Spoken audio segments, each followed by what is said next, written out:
बिस्मिल्लाहिर्रहमानिर्रहीम रब्बि इश्रह ली सदरी व यस्सिर ली अमरी वहलुल उक़दतम मिन लिसानी यफ़क़हू क़ौली रब्बि ज़िदनी इल्मा रब्बि ज़िदनी इल्मा रब्बि ज़िदनी इल्मा सल्लल्लाहु अलैहि वसल्लम। ग्रेड 10 स्टूडेंट्स बेटे, theorem number 4, if two chords of a circle are congruent then they will equidistant from the center. एक सर्कल है, ये दो कॉर्ड्स हैं ए बी और सी डी। ठीक है, हमने प्रूफ क्या करना है कि ये दोनों सेंटर से इक्वी डिस्टेंस पर हैं। ठीक है, ए बी गिवन गया, A B and C D are two chords with centre at O, और ओ एच हमने क्या किया, परपेंडिकुलर ड्रॉ किया ए बी पर। ओ एच परपेंडिकुलर ड्रॉ किया ए बी पर, ये 90 डिग्री बन रहा है, आपको नज़र आ रहा है। इसी तरह सी के, ये ओ के जो सा परपेंडिकुलर ड्रॉ किया है सी डी पर, ये हमने लिख लिया। तो प्रूफ क्या करना है, measure of O H is equal to measure of O K, ये हमने प्रूफ करना है। कंस्ट्रक्शन हमने क्या किया, join O with A and C, O A H and O C K are two right angle triangles. Proof पे आ जाए, स्टेटमेंट क्या होगी, सबसे पहले O H bisect A B. O H जहाँ बाइसेक्ट का मतलब है ये इसे दो बराबर हिस्सों में डिवाइड कर रहा है। O H bisect A B. ठीक है, यहाँ पर आपने लिखा O H is perpendicular to A B, और ये थ्योरम 3 जो आपने पढ़ा था उसका रेफरेंस साथ दे दिया। अच्छा, अगर ओ एच ए बी को बाइसेक्ट कर रहा है, ठीक है, इसका मतलब है ए एच कितना होगा, ए बी का हाफ होगा ना, तो ये यहाँ पर लिख दिया A H is equal to half of A B, इसको इक्वेशन 1 कह दिया। बिल्कुल इसी तरह जिस तरह हमने यहाँ लिखा है, सिमिलरली हम कह सकते हैं कि ओ के बाइसेक्ट सी डी। ठीक है, O K is perpendicular to C D, theorem 3। और इसको हम ये कह सकते हैं कि C K is half of C D, C K is half of C D, इसको इक्वेशन 2 कह दिया। लेकिन A B is equal to C D, A B is equal to C D, ये तो गिवन है, क्योंकि गिवन में उसने कहा था if two chords of a circle are congruent, ये दो कॉर्ड्स है ना ए बी सी डी, ये तो कॉन्ग्रुएंट है। ठीक है, ये तो गिवन आ गया, इक्वेशन 3 इसको कह लिया। हेंस अब यहाँ से या थोड़ी सी गौर करें कि ये देखें, A H is equal to C K, A H is equal to C K, ये आपने लिख दिया फ्रॉम 1, 2 एंड 3। 1, 2 एंड 3 को अगर कंबाइन करें तो वहाँ से आप क्या लिख सकते हैं, ए एच किसके बराबर है, सी के बराबर है। ठीक है, क्योंकि देखिए ये ए बी था ना और ये सी डी था, तो हमें लिख दिया ए बी सी डी के बराबर है, तो इसका मतलब यहाँ पे मैं ए भी लिख सकता हूँ ना, तो ये इससे कैंसिल हो जाएगा, तो ए एच किसके बराबर आ जाएगा, सी के।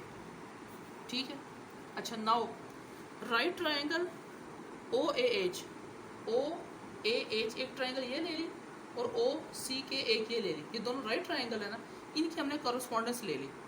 ठीक है, कॉरस्पॉन्डेंस तब लेते हैं जब हमने दोनों को इक्वल शो करना होता है। अब ये देखें, हाइपोटेन्यूज ओ ए, इस ट्राइंगल में ओ ए क्या हाइपोटेन्यूज है ना, और इसमें ओ सी हाइपोटेन्यूज है, तो ओ ए इज इक्वल टू हाइपोटेन्यूज ओ सी, और ये दोनों सेंटर सर्कल से सर्कल पे आ रहे, तो ये दोनों सेम रेडियाई है ना, तो radii of the same circle.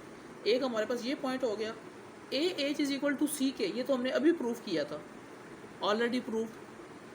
अब आपको मैंने ये उस दिन भी बात बताई थी कि अगर एक राइट ट्राइंगल के अंदर एक हाइपोटेन्यूज साइड और एक साइड आपस में बराबर हो जाएं, तो वो दोनों ट्राइंगल आपस में क्या हो जाती हैं, कॉन्ग्रुएंट हो जाती हैं। तो हमने यहाँ पे कह दिया O A H is congruent to O C K, hypotenuse side postulate. ठीक है, अब हमने ये कह दिया कि ओ ए एच और ओ सी के आपस में बराबर है, इसका मतलब है ओ एच और ओ के भी आपस में क्या होंगे, बराबर होंगे, प्रूव हो गए। ठीक है, अब बेटे आप इसके थ्योरम नंबर 5 पे हैं, सेम उसी तरह है, सिर्फ आपका थोड़ा सा डिफरेंस है, उसको आप समझ लें। Two chords of a circle which are equidistant from the center, जो सेंटर से इक्वी डिस्टेंस पे हैं, आर कॉन्ग्रुएंट, तो हमने शो करना है कि वो आपस में कॉन्ग्रुएंट है। पहले थ्योरम में हमने कहा था कि दो कॉर्ड्स कॉन्ग्रुएंट है, तो हम शो करें कि वो इक्वी डिस्टेंस पे हैं, ये उसका रेसिप्रोकल है। वो कह रहे हैं दो कॉर्ड्स इक्वी डिस्टेंस पे हैं, आप शो करेंगे वो दोनों कॉन्ग्रुएंट है। Same statement, A B and C D are two chords with center O. OH is perpendicular on AB and OK is perpendicular on CD, so that OH and OK are equal.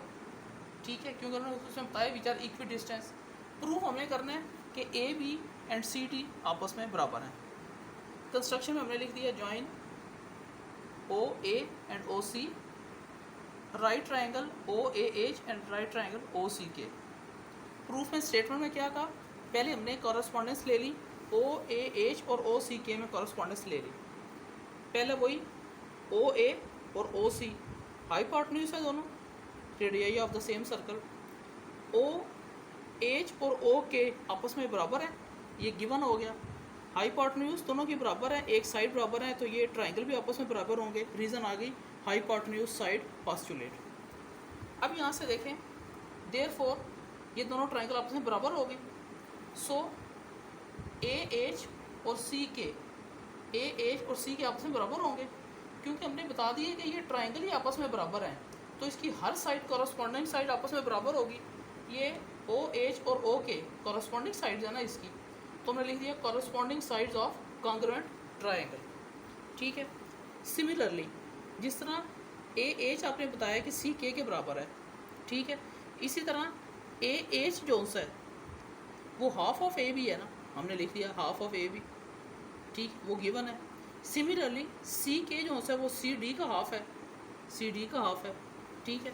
और यहाँ पर हमने बताया कि A H और सी K, ये देखें A H और सी के ऑलरेडी प्रूफ कर चुके हैं ये बराबर हैं.